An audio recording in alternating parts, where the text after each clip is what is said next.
Welcome to today's episode of the Group X podcast. I'm your host, Tony Zanato, and if you haven't yet done so, hit that follow button so you never miss another episode. Today, I'll be talking to Wendy Elphinstone, trainer and presenter for Les Mills Asia Pacific. Wendy shares her journey from the early days of fitness to now, how different the process was to become a trainer back then, and her experience in filming masterclasses for 2 different programs.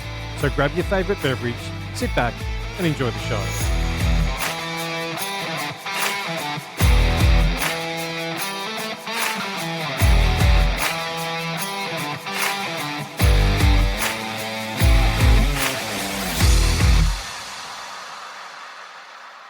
Wendy, thank you so much for coming on the show and spending some time with me and having a chat. I greatly appreciate your time.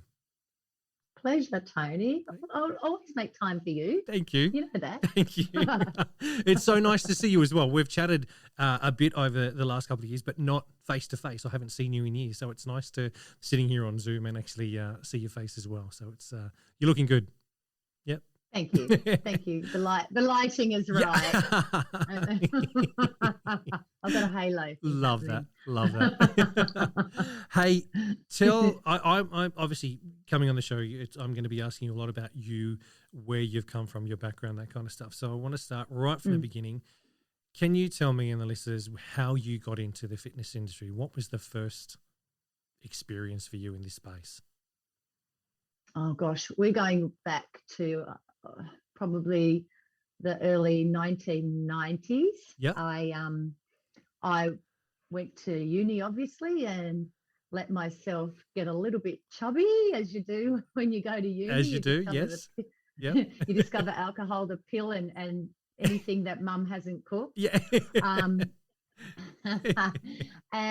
But prior to that, I grew up doing dance classes. Yep.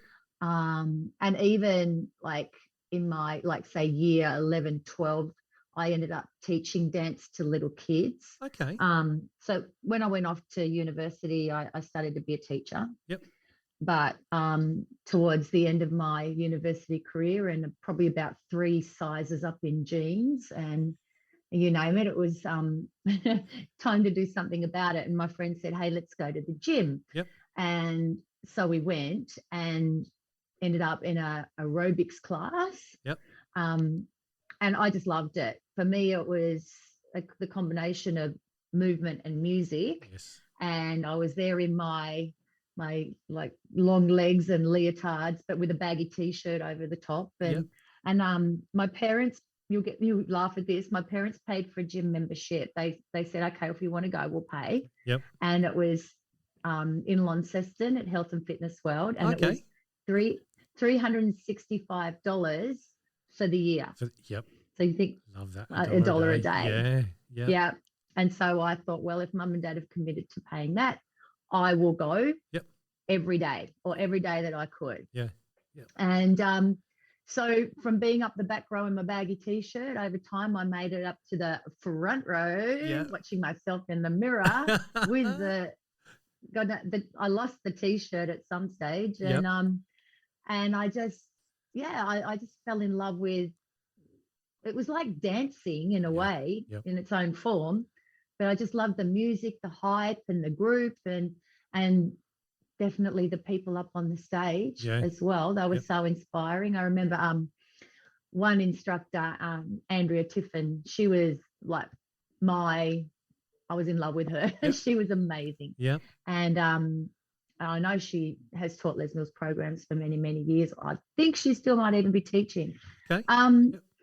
Yeah. So then in our final year, we had to choose an elective at uni, and they had the fitness leaders course, which would actually equate to 3 and 4 in fitness. Okay. Yes. So I thought, I'll do that. I'll learn to, be an instructor. And so I did the theory course, and then it turned out that instead of going down the group fitness line, I ended up doing resistance training. Okay, yes. And so I was trained as someone who could write programs and do, all the measurements and skin folds and that. It was before personal trainers. Yep. Kerry, and I remember Kerry McAvoy trained me, and he was a big name back in the 1990s. He was the one rep max man. Yep.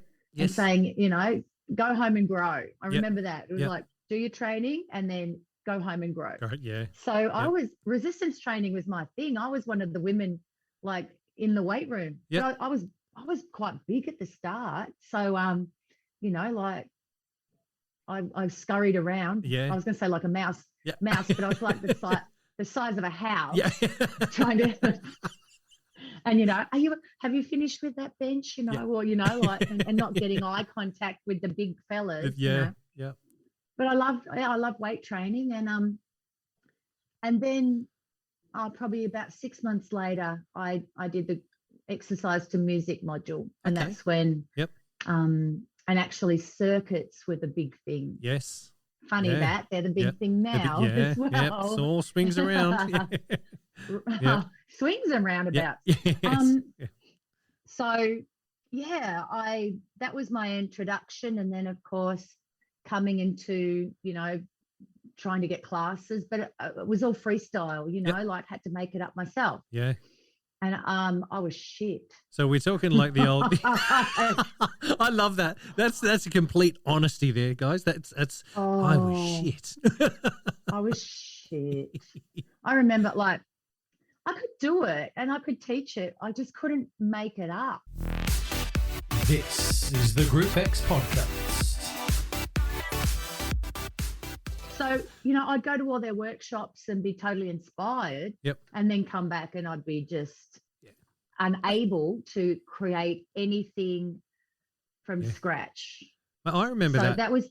I remember doing Cert 3 when I did it. Obviously, 2003. It would obviously been a bit different to when you had done it, but doing it in 2003, and I decided to do the group fitness module or the group fitness module of it.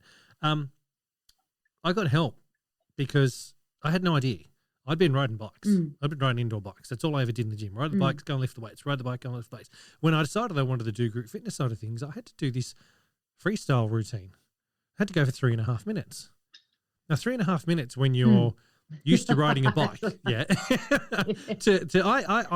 I was going all over Sydney to Amanda Breen's classes, to Chris Hutton's classes, to everybody else's class that I could imagine that I knew would do a Karen Brook. Just to do those classes to try and get an understanding of what I could do and steal their moves because, okay, grapevine this, walk back march this, do this, all that. I'm a male. Yeah. I got 2 left feet, and they pedal a bike. They don't do anything else apart from that. Yeah. It's a challenge. So I understand completely where you're coming from with that. It's the actual creative process. I still like even now when I get a new release for Body Stat, I just am amazed at how Mark New puts those moves to that music, and they're basically there's like probably only 4 or 5 bass moves, but it's just the twist and the way you put them together. It's I don't know. I can't even verbalize it, let alone do it. So anyway, I ended up teaching some classes at a gym very badly.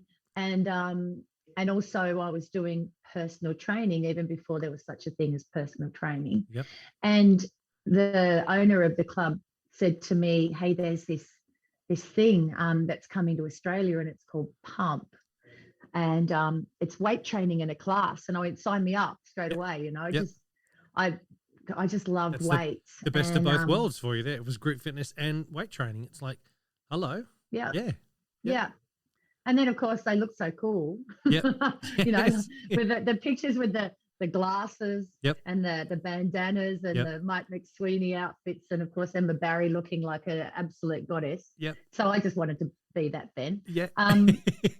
And, it was 1995, yes, I think. Yep. And I trained on Body Pump 20. Wow. And that was with Pete Manuel. And it changed. It sounds so corny, but it changed my life. It changed my life in every sense of the term. I just felt like the clouds had parted, the the sun came out, the sky was blue. Yep. Here's the choreography. Here's the music. Yep. Now just go work the Go do it. magic, you know, and Yep. learn it and then work the magic. And it really did change my whole, fitness career Yep.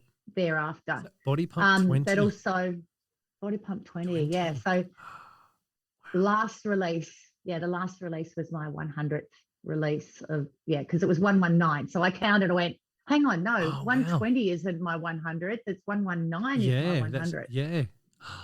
Wow. Wowee. That's awesome. I love that. A fair few squat traps. Yeah. Oh God, yes. Yes. Wow. And hasn't music changed over that period of time compared to what it was back on that release to where we are now? It's not, I'm not going to say music choice for the program, but just music in general for group fitness. You know, you look at what music was in the 90s compared to what was in the early 2000s to even the 2010s, and then now in 2020, or now in 2022? Where the last 2 years go? Jesus Christ. COVID, you bastard. Somewhere I turned 50 in there too. So Christ almighty, like.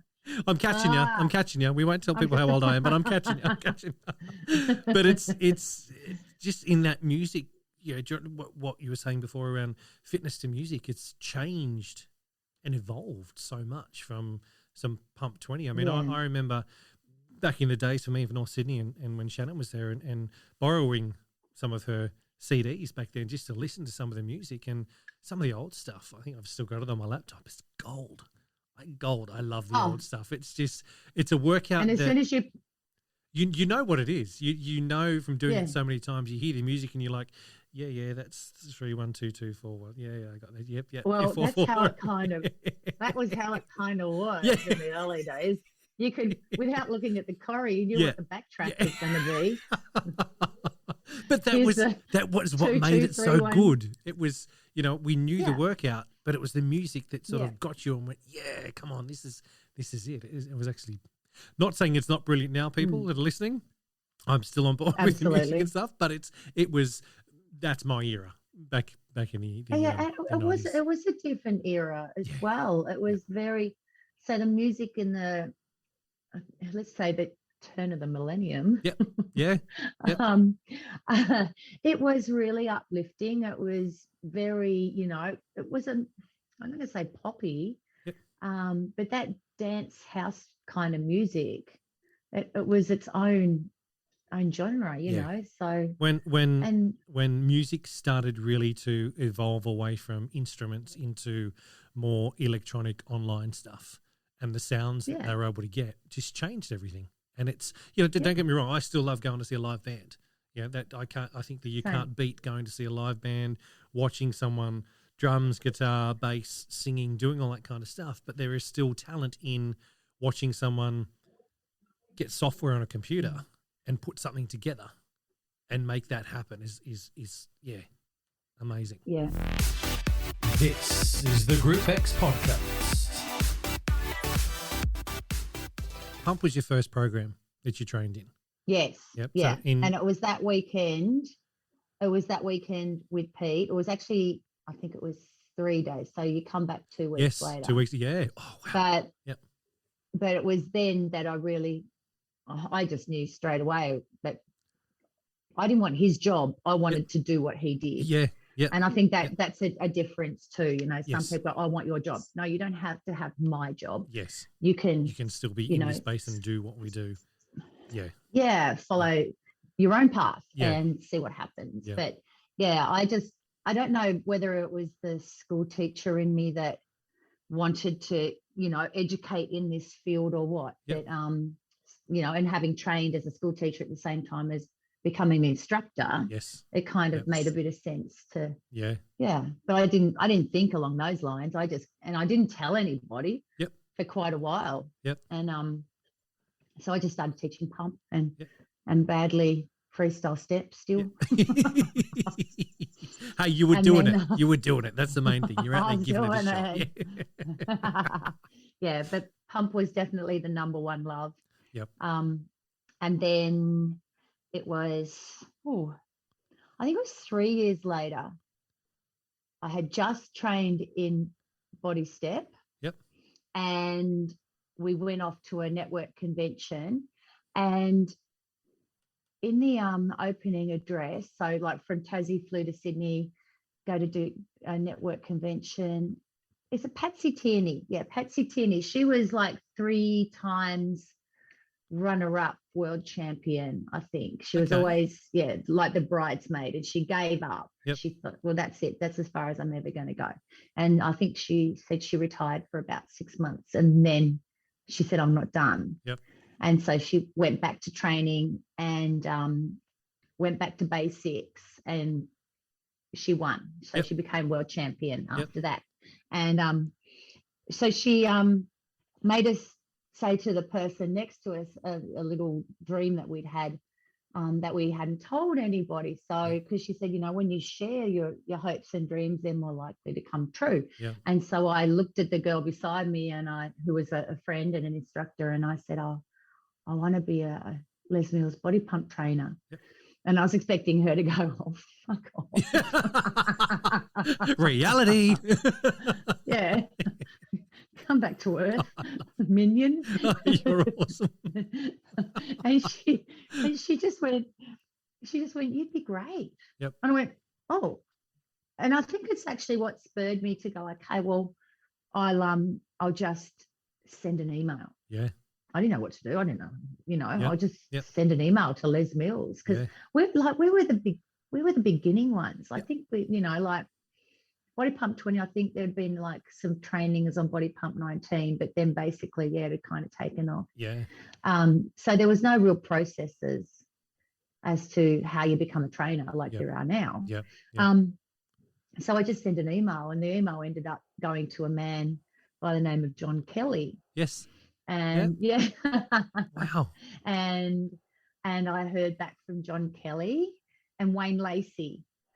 Remember Wayne? No, I don't think I met. Or no. He was the first training manager. Okay. Yep. And he's Canberra based. Yep. So heard back, and they said, thanks for your inquiry, but we're not really looking for anybody from Tasmania. And I said, okay, well, thanks for your time. But just to let you know, travel isn't an issue. If that's something you would like me to do, I would happily do it. I don't feel like I need to stay within Tasmania. Yep. And I think it was 4 weeks later, I got an email saying, well, we've got a train the trainer coming up. And so if you send us a video, VHS,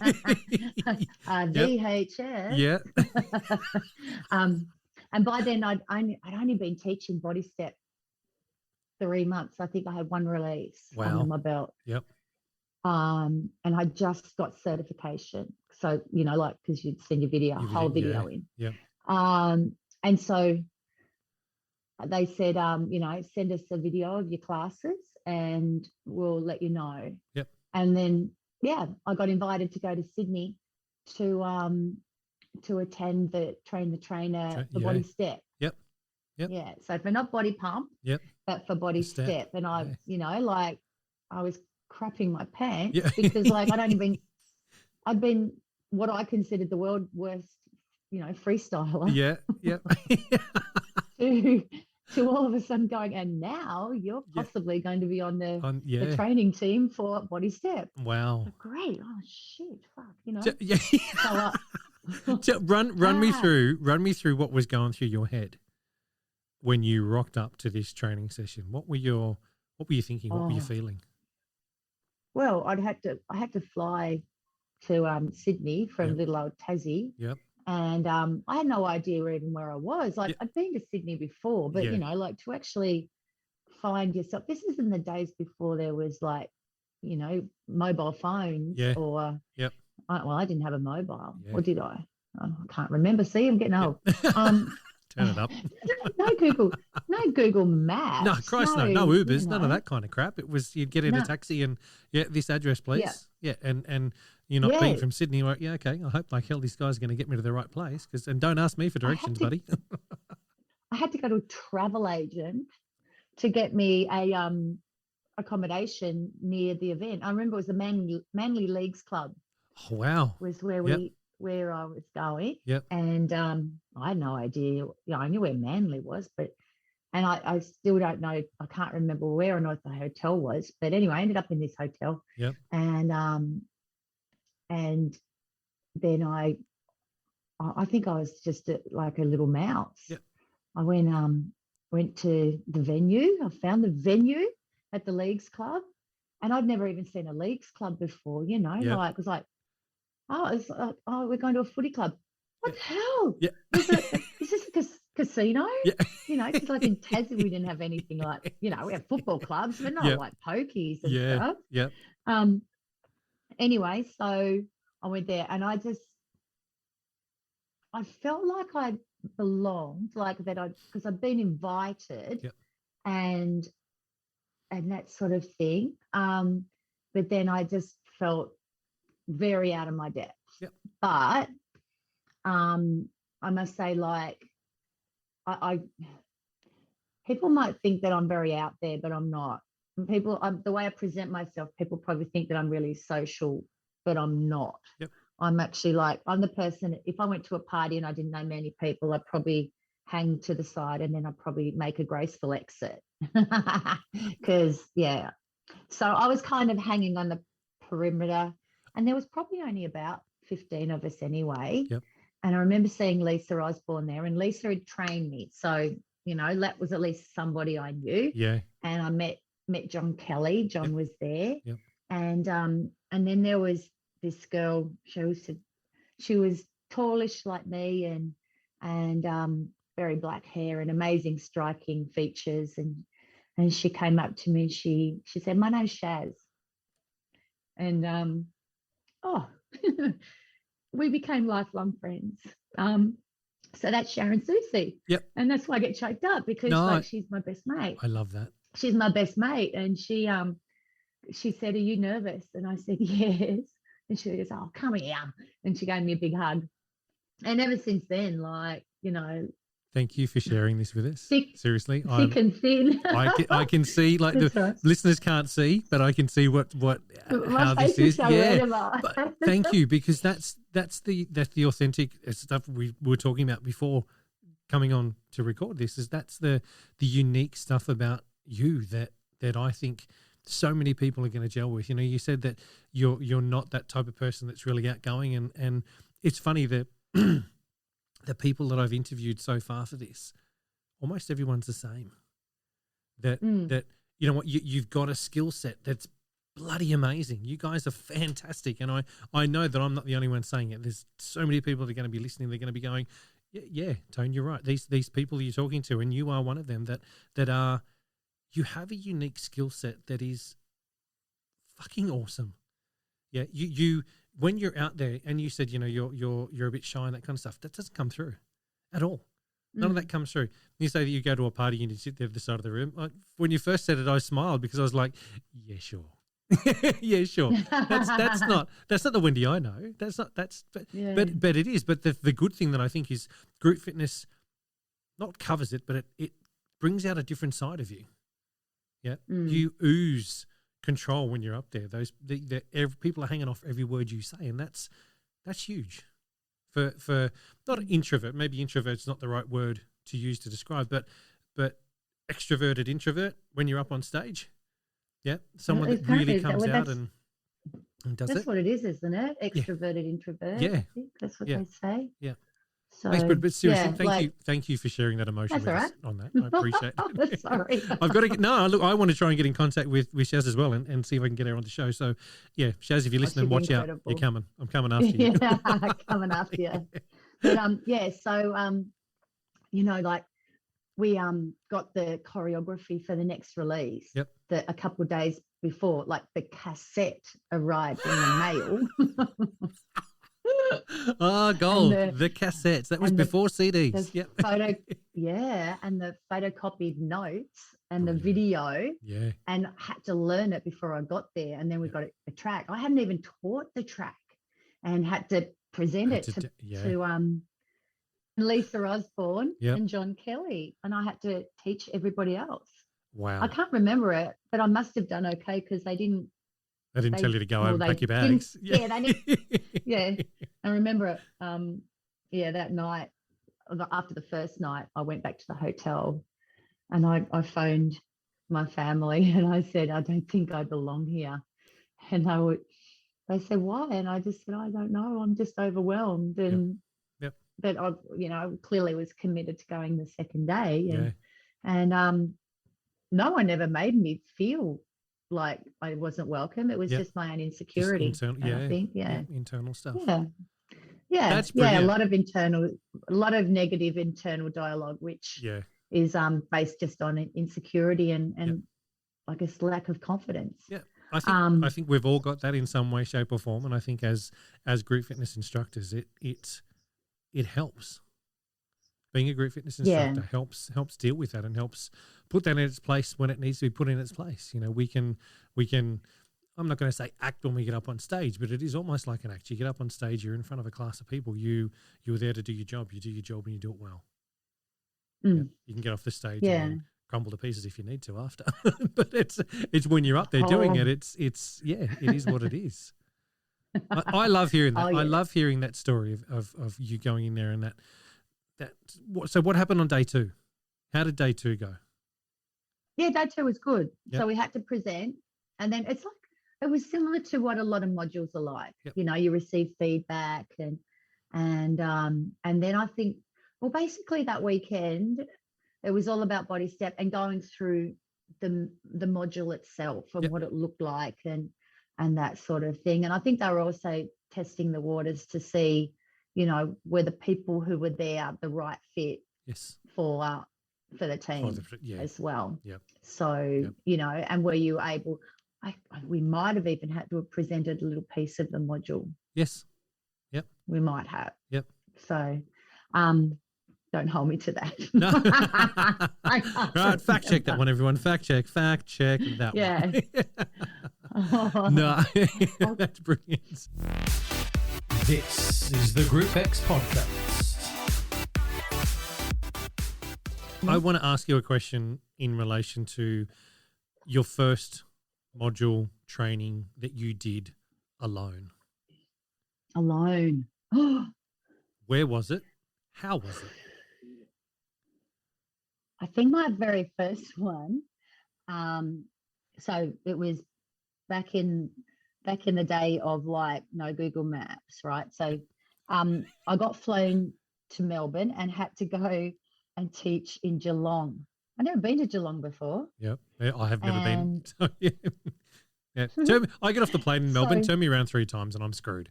Even just getting off the plane, I'm like, what? Where? Okay, right. Well, okay, I'll follow someone else. Yeah, I'd be like that, like in Sydney, you know, like I love Sydney, but I don't know. I can't even remember what life would be like without like Google Maps. God, yes. Yeah. I had a TomTom when I was living in Canberra. Yep. The TomTom. Yeah. So that I was so dependent on the good old TomTom. Yep. But okay, so I'd never had driven a hire car before. And they said, right, so we're going to fly you in. And so Wayne used to organise this. And we're going to fly you in and you've got to go get your hire car. So I felt super grown up. You're going to have to drive to Geelong and you're going to have to be there by, I think because like I had a 6 a.m. flight out of Tassie, but it's only an hour flight. Yep. So I think we had a bit of a delayed start because it's a good hour's drive to Geelong. Yep. So, you know, they'd pretty well had it down to the time. Yeah, yeah. Yeah. But I didn't know how to read a Melways map. You know, it's a book. Yes. My dad, when I was growing up, my dad was obsessed with maps, and even giving him a map as a gift was amazing. He loved it. Yep. But I'd never like seen a book. Yeah. Yep. You know, a book, and then you've got to turn and you've got to drive, and so I ended up driving the wrong direction, and I was driving to Greensborough. So Melbourneites will know what I'm talking about. Basically, if you're having to drive west towards Geelong. I was going like northeast. Oh, wow. And in the end, by then I'd got myself a mobile phone. I realized, oh, maybe I do need one of those things. Yeah. And I called my good friend who had moved back to Geelong from Tassie and or to Melbourne. And she talked me through actually getting into Geelong. And I think I was about an hour late. It was hell. Hell on wheels. But those instructors in Geelong were the most amazing, kind people. Yep. That it was amazing. And we went for pizza that night. And Brilliant. I think I bumbled my way through the whole weekend. And some of them are still teaching to this day. Yep. Yeah, I think that's brilliant. You obviously landed the content with them, so that's perfect. Yeah, even though it was it was an hour late. You were probably frazzled, I should say, as you've walked in, but managed to pull it all together and yeah. This is the Group X podcast. You've been invited on masterclass presentations in New Zealand. Yep. Can you share with us how the first one happened, how that came about? Because I'm interested in knowing that, and I'm sure that a lot of listeners are as well. How did that opportunity present itself to you? When I say a young little girl from Tassie to be on something like that, how did it happen? Well, it was, it's kind of interesting because I'd actually been on the training team. So I came on the training team in 1999, and 12 years later, I got the call up. Yep. So that's a long time to be on the training and presenting team, to, see a lot of people around you being invited to work their magic. Yep. And share their amazing skills on a masterclass. Yeah.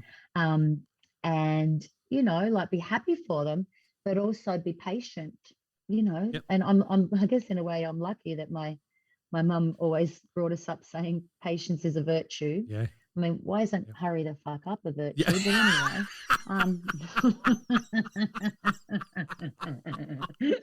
I love you. You are so awesome. Yeah. So trashy. But it was 12 years later. And I just got a message. Oh yeah, because I'd done lots of Phylexes and such for Body Step and Body Pump, and I just got but Martin and I always got on really well, and we'd be sharing like, hey, what about this music and that sort of thing. And then I got a private message from him off Facebook, and he said, hey, I'm putting your name forward, and it won't be for this year, but it'll be for next year. And I'm like, I looked at the message, and I was actually with another Body Step presenter at the time who had I'd been working with, and I just sort of stared at this message and then showed her. It was Rachel at the time, and I was like, can you read that? Because I think I'm reading something wrong. It's been 12 years. I've been an instructor, Les Mills instructor for 15. So to actually get that message, it was a massive shock. I was just, I guess in a way, it had been something I'd wanted for so long. Yep. And then had to make peace with the fact that I had done so much already. Yes. And what I had done and achieved, being a trainer, being a presenter, doing Phylexes, being flown all over Australia to really wonderful places like Mount Newman in the Pilbara, Alice Springs, Darwin, like all these things that a little girl from Tasmania who just thought that she was just going to be a teacher and get married and have a baby boy and a baby girl. That was my goal. So I'd achieved all these things that I never thought I would. Yeah. And I'd made peace with, if that's as far as I go, Yep. then please don't be dissatisfied with that, because Yeah. there's so many people who would just, love to be up on that Yes. Twi'lek stage. Yeah. And don't ever underrate that. And I don't know whether then that's something inside of me shifted. And when they say letting go often opens up doors. So yeah, it happened. And I went to New Zealand for Body Step 91. Yep. And once again I felt like that girl who was in Manly, who Yeah. club Yeah. in Sydney all over again. What was that? Working with Mark. What was that experience like? What was I've obviously heard it from Rachel's side of things, but I'd love to hear your experience, and I'm going to assume it was probably quite different back then to what it would be now. That filming experience. For me it was really overwhelming. Yep. It was overwhelming because not that I didn't feel ready. Yep. It was overwhelming for the fact that I can't remember how many people came to New Zealand to be to there. support. I thought, now I'm going to cry again. I think there was about 30. Wow. Or more people. Yeah, and then came over. Yeah. And then some people had organised to have Team Wendy T-shirts printed that I didn't. So I love on that. The day when I walk out on the stage, our instructors are fucking awesome. Just quietly, when you've got a team like that are there to support you, and yeah. One of the girls who Shaz was there, of course. Yep. And a few of my other best friends, and Chris Hutton came. At the time he was in charge of the Body Step team. Yeah. And Steve Clough was there, and they actually, because they came over, they were invited to be part of the athletic circuit filming as well. So that was amazing. Cool. And one of the girls who is part of one of my first trainings, from Tasmania, she came over. Awesome. And I've known her since she's 17. So that's Rhea, who is Sammy Winter's fiance. Oh, okay. Now. Yeah. Love it. So cool. Yeah, so it was just really overwhelming and with love. Yep. And I would have to say that that you look back on your life and certain times in your life that were your favorite parts. Yeah. And that was one of my most favorite weeks of my entire life. Yep. It was just amazing. I was there, like Mark New, Lisa Osborne, Susan Tolley, Renata, Sarah Robinson, and me. So like these fucking legends. And exactly. me. No, stop. Fucking legends. Yeah. all. Yeah.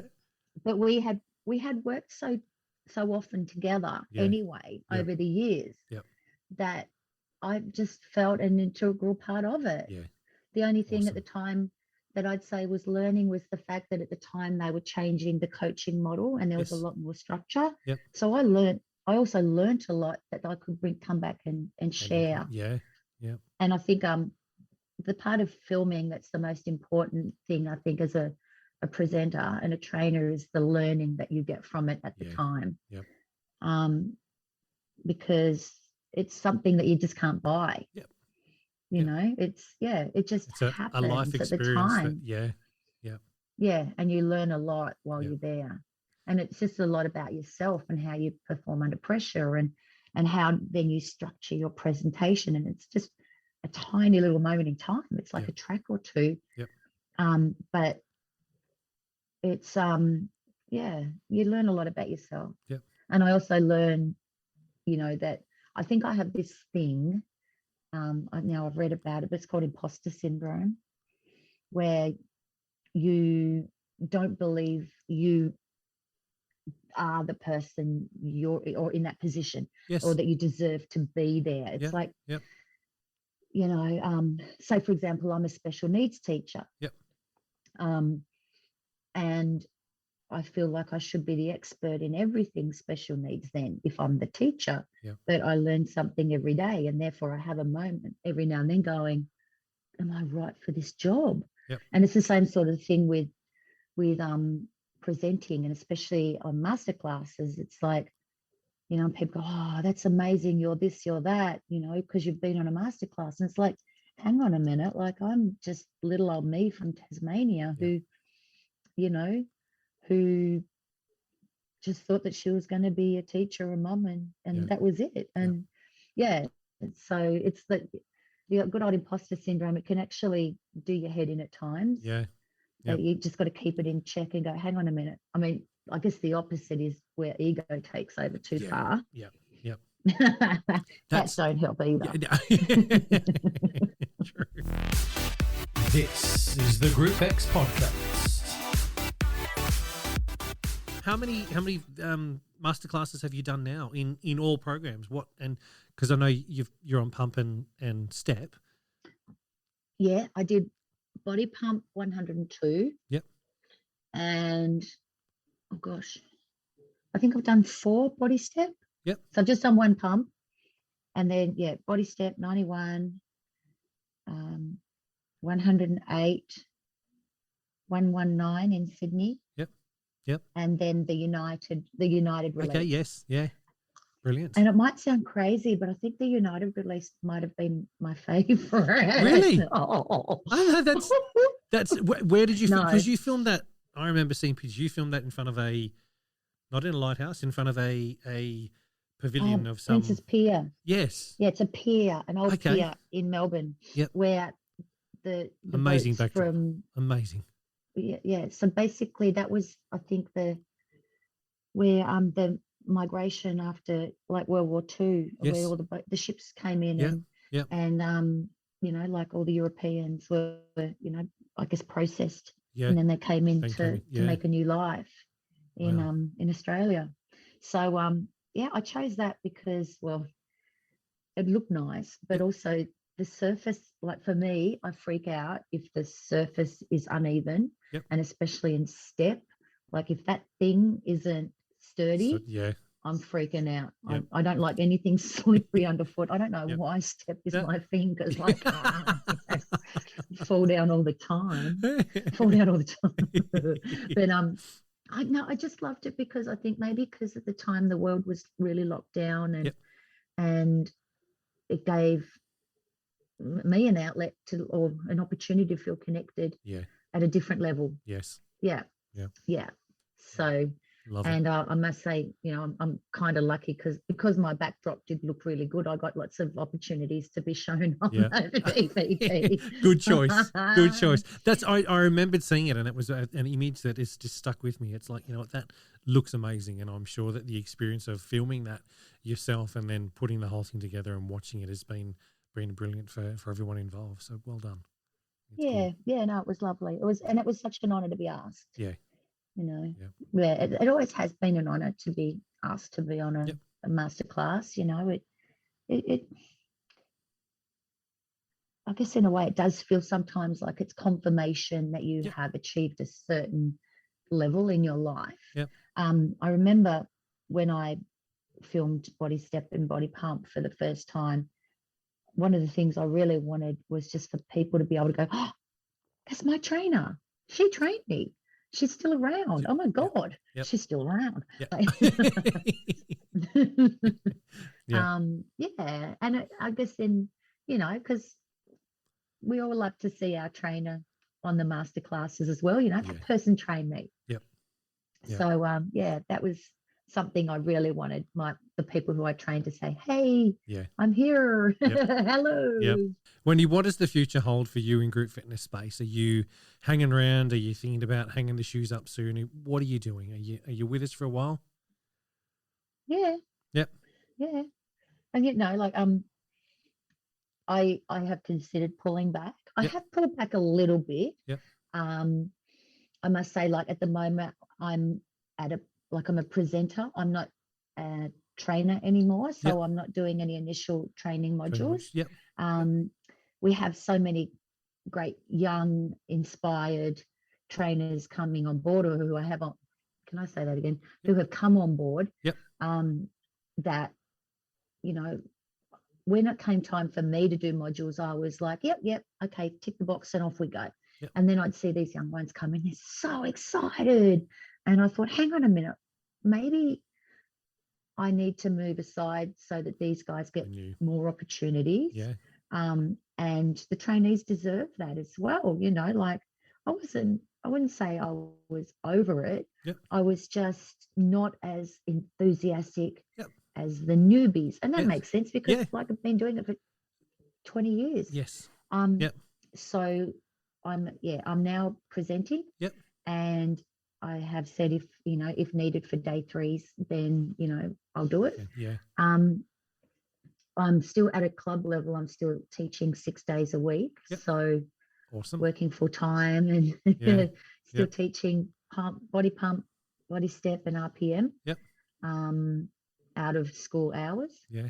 And I guess in a way, like I started thinking about it because like I'm 52 and I feel that, we still need some representation of this age bracket. And I hate to say that because 20 years ago, I would have been thinking like, oh God, please, I don't want anybody 50 on the team.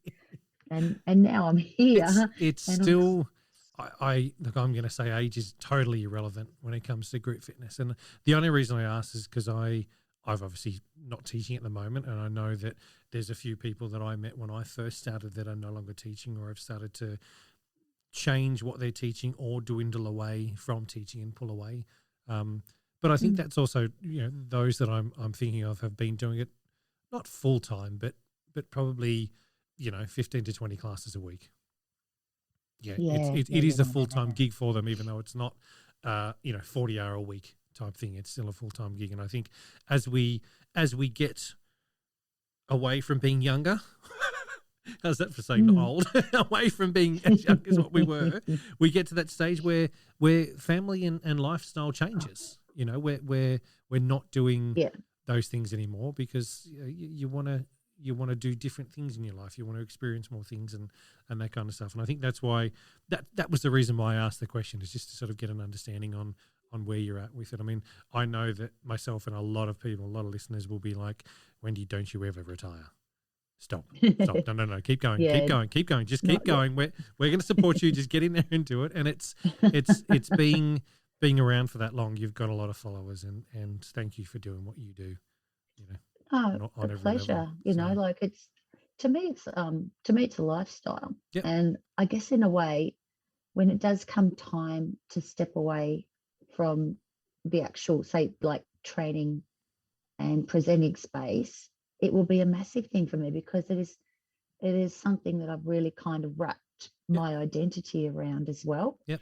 And it will be a huge end of an era for me, and it will take a lot of adjustment. Yeah. And I'm not, obviously not ready to go yet.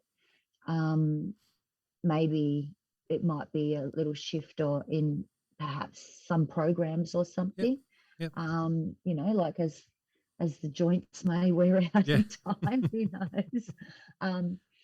But I'm still teaching. I think I'm averaging 8 classes a week. Yep.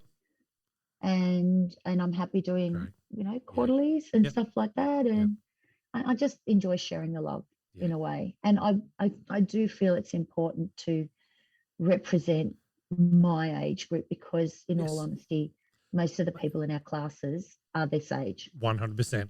Yep. It's so true. I remember that from my days at Lesmer's working head office. That you go around to clubs and have a chat to people, and the instructors' age group was getting older and older and older, and there didn't seem at that stage to be a whole lot of new trainers or new instructors coming through to do it. And you look at who's in front of you. The majority of them are our age. Yeah, there's not a lot of young ones. Yeah. In some different programs, there are some of the young ones, but in the programs that have been around for pump and step and even RPM that have been around for a long time, the people that are in them are around our age group. And I think it's great that you are still doing what you're doing because it shows them, you know what, I can, so can you. Let's go. Yeah, do this together. So, Just might need a bit more recovery. Yeah. Bit of WD-40 on the joints. We're good. We're A good. few more massages and actually start respecting the body rather than, Yep. I hear you. rather than just go. Probably can't do 3 classes in a row now, Yes. just 2. 1.5. Do that last one's a 30-minute class. We're good. Express class. Hey, last. The egos. Sorry. You're right, darling. Yes. No, I was going to say last question before we wrap up, because I know that I've spent a good chunk of your time on a Friday night here, and we could probably chat for another 3 or 4 hours. But I want to. I've got to go learn Kyrie. Yeah. Okay. We'll sign it up then.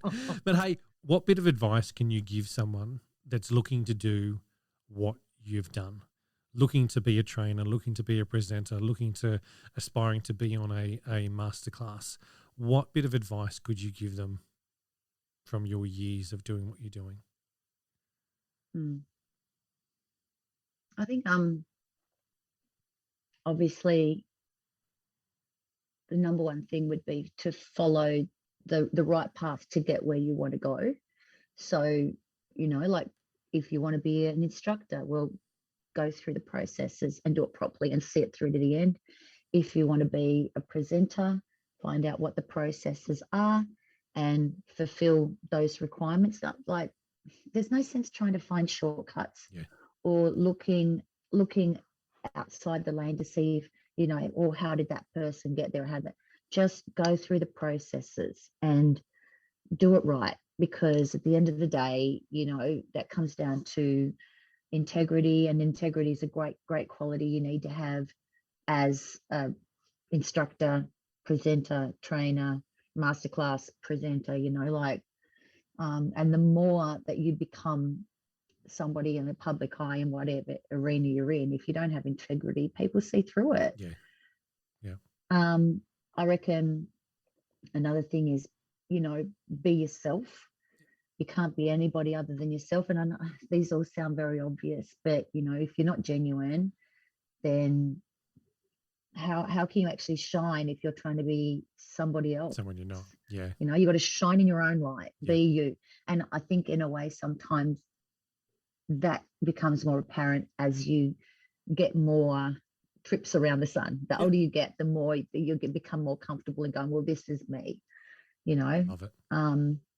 So I guess in a way, don't be in a rush. Yep. And, like with me, 12 years it took to get on a masterclass. And I do recall, and I won't name the person, but there was one presenter trainer who one day broke down into tears and said, it's been 6 years and I still haven't been invited. And I think I need to give up. I'm never going to achieve that goal, and that's my goal. Wow. And I said to them, if I'd have said that, then I never would have achieved what I did. Yeah. And at 6 years, I was only halfway there. Yeah. Everything happens for a reason, and in the universe. Everyone's on a different journey. You can't replicate what has happened to somebody that may have gotten there in 2 years compared to what's happened to you. Everyone's journey is different, and I like what you said with that, because it's like saying stay in your lane and just do it. Just do you. Yeah. Be you. Be just natural. Be 100% you.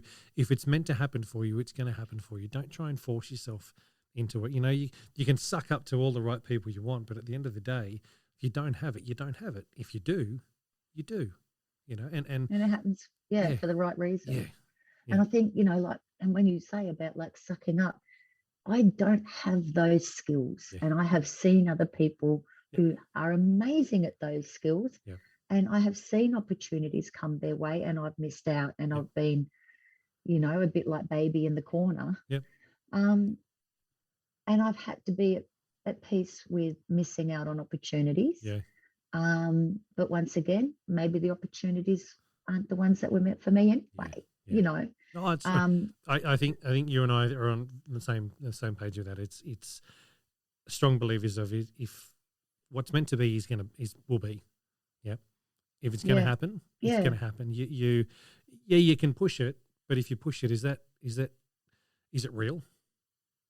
Is it authentic? No. Was it genuine? No. And I'm going to say most of those people, and God, there's probably going to be some people that hate me for saying this, but tough shit, whatever. My podcast, if you don't like it, listen somewhere else. It's those that push it aren't real people. They're fake. They're fake for a reason, and they're what I class as the Pavarottis. As people probably listen to me enough know that I class those Pavarottis as those me's that are all in it about them. They're not in it about other people. They just want that stardom, and that's fine if that's what you're after. But don't be fake about it.